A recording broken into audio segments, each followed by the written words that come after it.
కుటుంబం, రెండవది సమాజం. సరే, కుటుంబానికి మనం ఎలానో అంకితం అయిపోతాము, కుటుంబం కోసం అహర్నిశలు మనం కష్టపడుతూ ఉంటాము. రెండో వైపు సమాజం అనేటటువంటిది ఉంది అనేటటువంటిది ప్రతి ఒక్కరు కూడా గుర్తుపెట్టుకోవాల్సినటువంటి అవసరం ఉంది. అలానే గురజాడ గారు అంటారు, బ్రతికి చర్చయు పరులకెవ్వడు ప్రీతి గొలుపునో అట్టివాడు ధన్యుడు అని. అంటే బ్రతికినప్పుడు మరియు చనిపోయిన తర్వాత కూడా పరులకు ఎవరైతే ప్రీతికరంగా ఉంటామో అటువంటి వాళ్ళ యొక్క జీవితం అనేటటువంటిది ధన్యమని గురజాడ గారు ఆ కాలంలోనే అప్పుడే చెప్పినటువంటి గొప్పనైనటువంటి మాట. మనం బ్రతికి ఉన్నప్పుడు ఎన్నో రకాలైనటువంటి సేవలు చేస్తూ ఉంటాము. ఇందాక మన బాబు లోకేష్ చెప్పినట్టుగా వస్త్రదానమనో, గోదానమనో, భూదానమనో, విద్యాదానము, అన్నదానము, ఇలాంటి దానాలన్నీ కూడా మనం చేస్తూ ఉంటాము. అవి బ్రతికి ఉన్నప్పుడు. మరి చనిపోయిన తర్వాత కూడా మన యొక్క బాడీ నుండి, మన యొక్క శరీరం నుండి ఏవైతే మనం డొనేట్ చేయగలుగుతామో అప్పుడు ఆ యొక్క జీవితం అనేటటువంటిది ధన్యమవుతుంది అని నా యొక్క అభిప్రాయం. అయితే ఇక్కడ ఒక విషయం చెప్పుకోవాలి. నాకు అక్క కనుక నేను ఎంతో ప్రేమగా ఆత్మీయంగా, నాకు ముగ్గురు మగపిల్లలు లేదంటే ఆడపిల్లలు లేరు.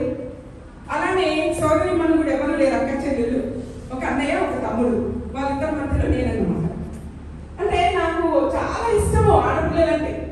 నాకు సోదరి మనులు లేరు, అలానే నాకెప్పుడు కూడా ఆడపిల్లలు పుట్టలేదు. నాకు దేవుడు ప్రసాదించినటువంటి అక్క సీతామహాలక్ష్మి గారు. నేను చాలా గర్వంగా, చాలా ఆత్మీయంగా, ప్రేమగా నేను చెప్పుకుంటాను అక్క గురించి.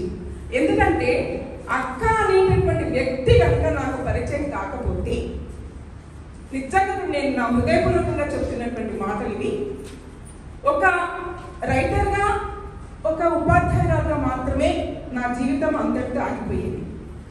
ఎందుకంటే నేను జీవితంలో ఒకానొక క్షణంలో నాకు ఎందుకు లైఫ్ అనుకున్నాను.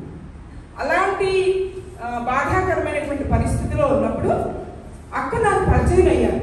అక్క నాకు పరిచయం అవడము చాలా యాదృచ్ఛికంగానే పరిచయం కావచ్చునేమో, కానీ నన్ను ఈ స్థాయికి తీసుకురావడంలో ఆనాడు పరిచయమైనటువంటి ఆ పరిచయం ఈ రోజు మీ ముందు ఇంత విలువైనటువంటి పురస్కారం. ఎన్నో పురస్కారాలు నేను అందుకున్నాను, కానీ ఇంతటి విలువైనటువంటి పురస్కారానికి నాకు అర్హత ఉంది అని మీరు గుర్తించి ఇంత గొప్ప ఆత్మీయంగా నాకు ఈ సన్మానం చేశారు అంటే దాని వెనుకాల ప్రత్యక్షంగా పరోక్షంగా అక్క నా ప్రతి అడుగులో ఉంటారని చెప్పేసి నేను గర్వంగా సభాముఖంగా చెప్పుకుంటాను. నేను ప్రతి తెలంగాణలో కానీ ఎక్కడైనా సరే నేను ఏ కార్యక్రమంలో ఉన్నా, ఏ అవేర్నెస్ ప్రోగ్రాంలో ఉన్నా, చిన్న స్కూల్లో నేను అవేర్నెస్ ప్రోగ్రామ్ దగ్గర నుంచి మెడికల్ కాలేజీలో అవేర్నెస్ ప్రోగ్రామ్ వరకు నేను తీసుకున్నప్పుడు అక్క పేరు లేకుండా నా యొక్క ఉపన్యాసం అనేటువంటిది ఉండనే ఉంది. నిజంగా చెప్తున్నాను. ఎందుకంటే అక్క ఎలా పరిచయం అయ్యారు, కొంచెం ఎక్కువ చెప్తున్నానేమో, ఎక్కువసేపు తీసుకుంటానేమో, దయచేసి ఎవరు కూడా ఏమి అనుకోవద్దు. ఈ వెన్నెల పుష్పాలు అనేటటువంటి పుస్తకం రావడానికి ఒక ఆకాశ పుష్పం అనే పుస్తకం దోహదం చేసింది. ఆ ఆకాశ పుష్పం ఎక్కడ ఉద్భవించింది అంటే ఇదే విశాఖలో నడిబొడ్డున ఉద్భవించింది ఆకాశ పుష్పం. ఆ పుష్పంలో నుండి ఈ వెన్నెల పుష్పాలు వచ్చారు. ఆ చిన్న అదేంటంటే సాయి కృష్ణ అనేటటువంటి 9 years అబ్బాయి బ్రెయిన్ డెత్ అయినప్పుడు మీరందరూ చేస్తున్నటువంటి కృషి వల్ల అవయవదానం యొక్క ప్రాముఖ్యత తెలుసుకున్నటువంటి సాయి కృష్ణ వాళ్ళ మదర్ అక్కడికి ఫోన్ చేసి, కామేశ్వరి గారు ఫోన్ చేసి, మా అబ్బాయి బ్రెయిన్ డెత్ అయ్యాడు, మరి అవయవదానం చేద్దాము. ఆ తల్లి అంత ధైర్యంగా తన బాధను అంతటిని కూడా దిగమింగుకొని అవయవదానానికి ముందుకు వచ్చిందంటే మరి మీరందరూ కూడా ఎంత ప్రేరణ కలిగించాలో దీన్ని బట్టి నాకు అర్థమవుతుంది. ఆ పుస్తకం చదివానండి నేను. ఆకాశ పుష్పం అనేటటువంటి పుస్తకము కొంతమంది అనిషితి రసిత గారు వీళ్ళందరూ కూడా కలిసి ఆ కవిత సంపుటిని తీసుకొచ్చారు. ఆ పుస్తకం తెలంగాణలో నేను చూడటం జరిగింది. వర్ణిలో ఒక మీటింగ్ పెడితే ఆ రచయితలందరూ కలిసి ఒక మీటింగ్ పెడితే అదే ఫస్ట్ టైం నేను కొన్ని రోజుల పాటు ఇంట్లో నుంచి అసలు బయటకు రాలేనటువంటి పరిస్థితిలో ఉన్నాను. అప్పుడు నన్ను బలవంతాన్ని వస్తేనే మేము మీ ఇంటికి వస్తాము అని చెప్పేసి మా ఫ్రెండ్స్ కొంతమంది ఆ సమావేశానికి నన్ను తీసుకెళ్ళడం జరిగింది. ఆ సమావేశంలో నేను చూసినటువంటి పుస్తకము ఆకాశ పుష్పం. అది ఎందుకు నన్ను చాలా కదిలించింది. అంటే ఒక 9 సంవత్సరాల అబ్బాయి బ్రెయిన్ డెత్ అయి మరణించినప్పుడు వాళ్ళ తల్లి ముందుకొస్తూ వచ్చినందుకు ఆ సందర్భాన్ని బట్టి ఆ కవయిత్రులందరూ మన మనసులో ఉండేటటువంటి భావాలని వ్యక్తీకరించినటువంటి ఒక కవితా సంపుటి పుష్పం అనే ఆకాశ పుష్పం. దానికి ముందు మాట అక్క రాశారు. ఫస్ట్ నేను ముందు మాట చదివాను. చదివిన తర్వాత మొత్తం కవితలన్నీ కొంచెం చాలా కదిలిపోయాను. నాకు అంతవరకు ఐ డొనేషన్ అనేది ఉంది అని లైన్స్ క్లబ్స్ ద్వారా నాకు బాగా తెలుసు. బ్లడ్ డొనేషన్ అప్పుడప్పుడే ఎక్కువ వస్తుంది అనమాట. ఈ 2 డొనేషన్ కాకుండా అవయవదానం ఏంటి అది ఇంత మీనింగ్ ఉందా అందులో అనేటటువంటిది నా మనసును కదిలించి వెంటనే నేను అక్కకి కాల్ చేయడం జరిగింది. అక్క ఎప్పుడు ఏదో ఒక మీటింగ్లో ఉంటూనే ఉంటారు కదా, ఎక్కడో విజయవాడ వెళ్తే నేను మీటింగ్లో ఉన్నానమ్మా, నేను తర్వాత మాట్లాడతానని చెప్పేసి పెట్టేశాను. ఒక 2-3 రోజులు నేను ఎదురు చూశాను అక్క ఫోన్ కోసం. అక్క బిజీ కదా, మర్చిపోయింటారని నేనే మళ్ళీ కాల్ చేశాను. ఎట్లయినా నేను అక్కతో మాట్లాడాలి అని చెప్పేసి కాల్ చేయడం జరిగింది. అక్క రిసీవ్ చేసుకున్నారు. ఇక ఆ రోజు అక్క మాట్లాడినటువంటి మాటలు నన్ను చాలా ప్రభావితం చేశాయి. నేను అడిగిన అవయవదానం అంటే ఏంటంటే ఇదంతా ఇట్లా ఉంది, ఈ పుస్తకం చదివాను అని అడిగినప్పుడు అక్క చెప్పారనమాట. తర్వాత రవీంద్ర భారతిలో ఒక ప్రోగ్రామ్కి అక్క వస్తూ నన్ను కూడా రమ్మన్నారు. నేను ఆ ప్రోగ్రాంలో ఎస్పెషల్లీ నేను అక్కను కలవడానికి వచ్చాను.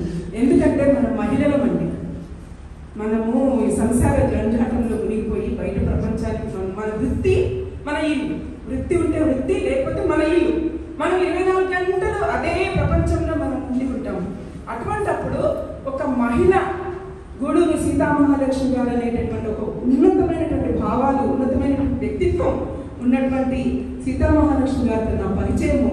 అక్క ఇట్లా వస్తుంటే చూశాను. ఎవరి కోసమో ములక్కాడలంట, ఎవరి కోసం సొరకాయలంట.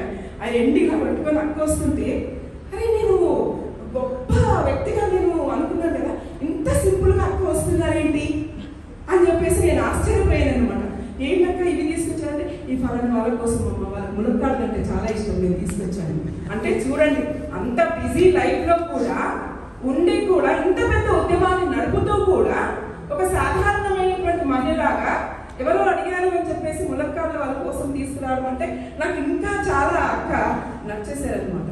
అప్పుడు అక్కకి నేను రాసినటువంటి కన్నుల కొలను అనేటటువంటి నా హృదయంలో నుండి వచ్చినటువంటి నా యొక్క బాధని మా వారు దూరమైనప్పుడు నేను ఒక స్మృతి కావ్యం రాయడం జరిగింది. అది మొత్తము సాహిత్యంలోనే తన యొక్క పోగొట్టుకున్నటువంటి భర్త గురించి రాసినటువంటి మొట్టమొదటి స్మృతి కావ్యంగా అది సాహిత్యంలో నిలిచిపోయినటువంటి పుస్తకము కన్నుల కొలను. ఆ పుస్తకంలో నన్ను అనుక్షణం నన్ను ప్రోత్సహిస్తూ ఎంతో మురిసిపోయేటటువంటి మా వారు దూరమైనందుకు నేను రాసినటువంటి కన్నుల కొలను. ఆ పుస్తకాన్ని నాకు ఇచ్చాను. చాలా మంది ఆ పుస్తకాన్ని చదివి కదిలిపోయారు. మహిళలు చాలా మంది ఎక్కడెక్కడి నుంచో ఫోన్ చేసేవారు అనమాట. అది పూర్తిగా ఎవరు చదవలేదు, అంత ఒక కన్నీటి కావ్యం అన్నమాట అది. ఆ పరిస్థితిలో నేను బయటకు రాలేకుండా ఉన్నాను. ఆ పరిస్థితిలో అక్క నాకు ఇంకా మునిగిపోతుంటే, సముద్రంలో మునిగిపోతుంటే ఒక ఇది వస్తుంది చూడండి, దాన్ని ఏమంటారు, ఒక ఆసరా. అలా నాకు అక్క కనిపించారు. నువ్వు ఇంత బాగా నీలో ఒక మానవీయత దృక్పథం ఉంది, ఇంత చక్కగా నువ్వు రాసావు అంటే అవయవదానం అనేటటువంటి దాన్ని ఎంచుకొని దాని గురించి కూడా నువ్వు రాయమా అని చెప్పేసి నాకు అక్క చెప్పడం జరిగింది. అలా మెల్లమెల్లగా నేను ఫస్ట్ ఒక మీటింగ్ మా దగ్గర విజయసాయిలో చాలా పెద్ద హై స్కూల్, అది దాదాపు 1000 మంది పిల్లలు ఉన్నటువంటి స్కూల్. అక్కను ఆహ్వానించి ఫస్ట్ టైం నేను అక్కడ ఒక అవేర్నెస్ ప్రోగ్రామ్ ఏర్పాటు చేయడం జరిగింది. అప్పుడు మా బోధనలో ఒక కదలిక వచ్చింది. అరే అవయవదానం అనేటువంటి ఇంత ఉందా, అక్కని చూసి అందరూ బాగా ఇన్స్పైర్ అయిపోయారు. అలా నేను అప్పుడప్పుడు చాలా రాస్తూ ఉన్నటువంటి కవితలు అవన్నింటినీ కూడా ఈ విధంగా వెన్నెల పుష్పాలు అనేటటువంటి పుస్తకంగా నేను తీసుకురాగలిగాను. అది కూడా అక్క యొక్క సహకారంతోనే రవీంద్ర భారతిలో దీన్ని రిలీజ్ చేయడం జరిగింది. అందరూ చాలా పెద్ద కార్యక్రమం జరిగింది. రాష్ట్రంలో వివిధ సేవలు అందిస్తున్నటువంటి వాళ్ళందరినీ కూడా పిలిచి అక్క Savitribai Phule education charitable trust ద్వారా వారందరికీ కూడా చాలా గొప్పగా ఆనరింగ్ చేయడం జరిగింది. అందులోనే ఈ పుస్తకాన్ని మేము రిలీజ్ చేయడం జరిగింది. 1000 పుస్తకాలు రిలీజ్ చేశాము. చాలా అన్నీ అయిపోయినాయి. మళ్ళీ రెండోసారి కూడా 1000 పుస్తకాలు రిలీజ్ చేశాము. అవి కూడా అయిపోయినాయి. కొన్ని ఉంటే నేను ఇక్కడ కొంతమంది కన్నా అందిద్దామనేటటువంటి ఉద్దేశంతో కొన్ని బుక్స్ ఉంటే నేను తీసుకురావడం జరిగింది అనమాట. ఇది ఆ రోజు మొదలైనటువంటిది. ఈ అవయవదానం అనేటటువంటి ఉద్యమము అప్పుడు తెలంగాణ విడిపోలేదు, ఆంధ్రప్రదేశ్ రాష్ట్రంగానే ఉంది. అందులో నేను మెంబర్గా అక్క తీసుకున్నాను.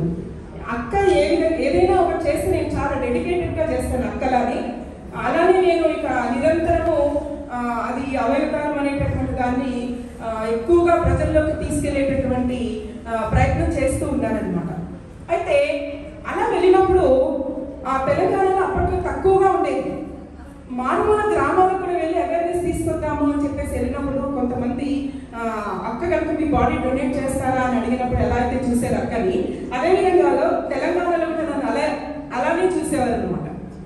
ఏంటి అవయవదానం, నీకు ఏమొస్తుంది ఇందులో, నువ్వు ఎందుకు దీనికోసం పరుగులు పెడుతున్నావు అని చెప్పేసి అడిగేవాళ్ళు. ఇంకొన్ని మూఢమైనటువంటి విశ్వాసాలు చాలా ఉన్నాయి.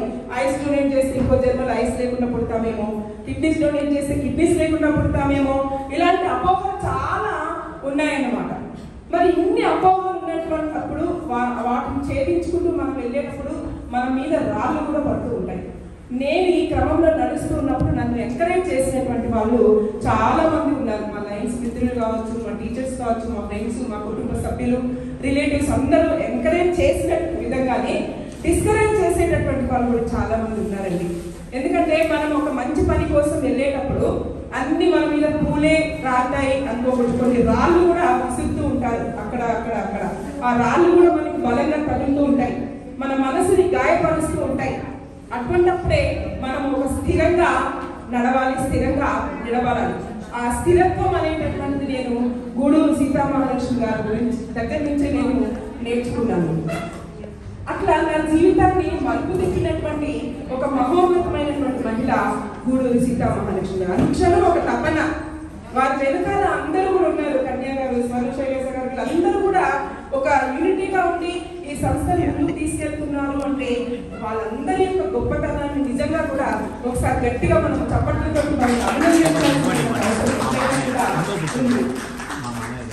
అలానే ఈ ఉద్యమం యూత్లకు ఎక్కువ వెళ్ళాలి. ఎందుకంటే ఇప్పుడు వినోద్ బాబు ఉన్నాడు. నేను ప్రతి నుంచి కూడా వినోద్ బాబు రాలేదక్క 2-3 సార్లు నేను అడగడం జరిగింది. అంటే తను ఇప్పుడు 1000సారి ఒక రక్తదాన శిబిరం పెట్టబోతున్నట్టుగా మాకు చెప్పడం జరిగింది. నిజంగా కూడా హృదయపూర్వకమైన అభినందనలు మీకు. ఎందుకంటే మా బాబు కూడా ఎక్కడైనా రక్తదానం ఉంది అంటే వెళ్ళిపోతాడు, రక్తం డొనేట్ చేసి వస్తూ ఉంటాడు అనమాట. అది వాళ్ళకి ఒక అలవాట్లు అనమాట. అంటే అట్లా మనం నిస్వార్థంగా మనం ఎందుకు పనులు పెట్టకూడదు? సేవ కోసము నిస్వార్థమైనటువంటి సేవ. చాలా మంది వెనక్కి లాగినప్పుడు నన్ను నేను సమాధానం చెప్పుకునేదాన్ని. ఎందుకంటే నేను ఏ పిచ్చి పనులు చేయడం లేదు, సమాజం కోసం ఉపయోగపడేటటువంటి పని చేస్తున్నాను. అందులోకి నేత్రదానం చేసేటటువంటి పని కోసం పరుగులు పెడుతున్నాను. ప్రాణాలను కాపాడేటటువంటి ప్రాణదానం చేసేటటువంటి రక్తదానం కోసం పరుగులు పెడుతున్నాను. అలానే అవయవదానం కోసం పరుగులు పెడుతున్నాను. డాక్టర్స్ కి, కాబోయేటటువంటి డాక్టర్స్ కి ఒక వైద్య గ్రంథంలాగా మన యొక్క శరీరం ఉపయోగపడుతుంది, ఆ పని మీరు చేయండి అని సమాజానికి ఒక మెసేజ్ ఇవ్వడానికి మనం పరుగులు పెడుతూ ఉన్నప్పుడు ఎవరో ఏమో అన్నారని చెప్పేసి మనం భయపడాల్సినటువంటి అవసరం లేదు. అలానే అక్క నన్ను కదిలించింది, నన్ను కలిగించింది. నిమిషం ప్రతి నిమిషము కూడా నన్ను ముందుకు నడిపినటువంటి వారు. నా తల్లిదండ్రుల తర్వాత, మా పిల్లల తర్వాత నా స్థానము అక్కకే ఇస్తున్నాను. అంత గొప్పగా నన్ను కదిలించినటువంటి వ్యక్తి అనమాట. అదే ఇక్కడ కారణం అండి. అలానే సురాబాబాయ్ గారు ఒక మానవతావాది, ఒక ఉద్యమకారుడు, ఒక ఉపాధ్యాయుడు, అలానే ఒక డాక్టర్ గారు తన జీవిత కాలం మొత్తం కూడా. ఇందాక బాబాయ్ గారు అక్క ఎప్పుడు సురాబాబాయ్ అంటుంటే నాకు కూడా అదే అలవాటు అయిపోయింది, సురాబాబాయ్ గారు అనేటటువంటి. మరి అంత విశిష్టమైనటువంటి ఒక వ్యక్తి. అలానే వారి శ్రీమతి గారు లక్ష్మీకాంతం అమ్మగారు, నిన్న వెళ్ళి అమ్మగారిని కూడా మేము కలవడం జరిగింది. ఒక మంచి కవయిత్రి అండి. ఎంత భావజాలం ఉందంటే అమ్మలో నిజంగా కూడా నేను చాలా పొందిపోయాను. ఎందుకంటే కవయిత్రులు ఎప్పుడూ కూడా సమాజాన్ని పరిశీలిస్తూ ఉంటారు. సామాన్యులు వదిలేసినటువంటి విషయాన్ని కవయిత్రులు ఒడిసి పట్టుకుంటారు, దాన్ని అక్షరీకరిస్తారు. ఇందాకే ఈ పుస్తకంలో నేను చూశాను, మగపిల్లల అసలు వద్దు అనేటటువంటి ఒక మాట అందులో నేను వేడైనటువంటి మాట అది. ఎందుకు అంటే తల్లులారా మీరు తరలి వెళ్ళిపోతున్నారా అనాథాశ్రమాలకి అనేటటువంటి ప్రస్తుతం సమాజంలో ఉండేటటువంటి అంశాన్ని తీసుకొని, తల్లులారా మీకేంటి ఈ దుస్థితి, మిమ్మల్ని ఎవరు పంపిస్తున్నారు, మీ కన్న కొడుకులే కాబట్టి మగపిల్లలు వద్దు బాబు అనేటటువంటి ఒక అమ్మ అంతరంగంలో ఉండేటటువంటి ఒక బాధని ఆ అలతి పదాలతో ఏడ్చుకుంటానంటే అది సమాజంలో ఎంత తీవ్రమైనటువంటి ప్రశ్నలో మనందరం కూడా ప్రశ్నించుకోవాల్సినటువంటి అవసరము ఎంతైనా కూడా ఉంది. మరి అలాంటి సురాబాబాయ్ గారిని అనుక్షణం వెన్నంటి ఉంటూ ప్రతి ఉద్యమంలో కూడా తోడుగా ఉండేటటువంటి ఆ ఆదర్శ దంపతుల కడుపున పుట్టినటువంటి శ్రీహరిరాజు గారు మరి ఆదర్శమూర్తి కాక ఇంకేమవుతారండి? ఒకసారి గట్టిగా ఆ కుటుంబానికి తప్పదు. అయితే శ్రీహరిరాజు గారిని నేను గమనించినంత వరకు ఆయన ఎప్పుడు అలా చిరునవ్వులతోనే ఉంటారు. మాటలు తక్కువ, చేతలు ఎక్కువ అని నేను గ్రహించాను. మరి అలాంటి గొప్ప పురస్కారాన్ని నేను అందుకుంటున్నందుకు నిజంగా కూడా నాకు చాలా సంతోషంగా ఉంది. ఇంతమంది ఆత్మీయుల ప్రేమను నేను అందుకున్నాను అంటే నాకు నిజంగా కూడా చాలా గర్వంగా కూడా ఉంది. మరి లేకపోతే ఏంటండి, ఎక్కడ బోధను, ఎక్కడ విశాఖ అంటే ఏ రక్త సంబంధం కలిపింది ఇక్కడ? మిమ్మల్ని అందరినీ నాటికి కలిపింది అంటే రక్త సంబంధమే ఉండనవసరం లేదు అని చెప్పేసి నిరూపించినటువంటి సంఘటన ఇది. ఇది కేవలం ఒక ఆశయం, ఒక మానవత్వం, ఒక ఉద్యమం, ఇవి మాత్రమే మనల్ని అందరినీ కూడా కలిపింది ఇక్కడ అని చెప్పేసి నేను చాలా నేను చెప్పాలనుకున్నాను. ఎన్నో అనుకున్నాను, ఎన్నో మాటలు చెప్పేసేయాలి అని చెప్పేసి అని కొన్ని గొంతులోనే నాకు ఒక ఆనందము, ఒక బాధ అన్నీ మిళితమైనటువంటి ఒక దాంతో మీతో నేను షేర్ చేసుకోలేకపోతున్నాను. అదేవిధంగా వెన్నెల పుష్పాలు అనేటటువంటి పుస్తకంలో ఒక కవితతోటి నేను ముగిస్తాను. ఆకు రాలే సమయం, ఇది మనందరికీ కూడా అన్వయించుకోవాల్సినటువంటి కవిత. చిగురునై జీవితం మొదలు పెట్టింది మొదలు పండు టాకునై నేల రాలే వరకు చూసిన అనుభవాలెన్నో కష్ట సుఖాల సారం ఎంతో కానీ రాలిపోయే సమయంలో మనసులో ఏదో వెలితి మరేదో అసంతృప్తి. ఒక్కసారి వెనుతిరిగి చూసుకుంటే అంతా నేనే ఉన్నాను. ఒక్కసారి వెనుతిరిగి చూసుకుంటే నా జీవితం అంతా నేనే ఉన్నాను. నన్ను ఆవరించిన స్వార్థమే నన్ను వెక్కిరిస్తుంది. ఎప్పుడూ జీవన పోరాటమే నేను నాది అనే ముసుగులే. పేరు ప్రతిష్టల కోసం ఆరాటం, ఆస్తుల కోసం పోరాటం, సంతానం కోసం సరిగమలు, సతి కోరికల కోసం పనులు. ఇది మానవ జీవితం. పక్కవాడిని తలదన్నాలన్న ఆవేశం, వాడికన్నా ఎదిగితే ఎక్కడ లేని సంతోషం. మనలో ఉండేటటువంటి స్వభావం ఏంటంటే పక్కవాడిని తలదని మనం ఎదగాలి అనేటటువంటి, వాడికన్నా నేను ఎదిగితే ఎక్కడ లేని సంతోషం. పనుల కోసం చేసింది అనువంతైనా లేదే. అందుకే ఈ ఆకురాలే సమయంలో ఇంత ఆవేదన. అప్పుడే కళ్ళ ముందు మెరిసిందో వెలుగు. ఇన్నాళ్ళు చేయకపోతేనేమి, ఇప్పుడు చేస్తాను. ఇన్ని రోజులు చేయలేదు, నా స్వార్థం కోసమే నేను ఉన్నాను, కనీసం ఇప్పుడైనా చేస్తాను. నాలాంటి వారెందరికో నేనే ఒక కనువిప్పు కావాలి. నాలాంటి వాళ్ళ సమాజంలో ఎంతోమంది ఉన్నారు, వాళ్ళకి నేనే ఒక కనువిప్పు కావాలి. ఎంతో మంది అవయవదానం చేసే వారి కోసం ఆశతో ఎదురు చూస్తున్నారు. వారిలో కొందరినైనా బ్రతికిస్తా, వారి జీవితాల్లో వెలుగులు నింపుతా. ఇప్పుడు నా మనసు నిండా ఎంతో సంతృప్తి. పరోపకారాయ మిదం శరీరం అని ఎవరో గట్టిగా చదువుతున్నారు. నేను తృప్తిగా కళ్ళ మూస్తున్నాను. ఏదైతేనేమి నేను అవయవదానంతో మీ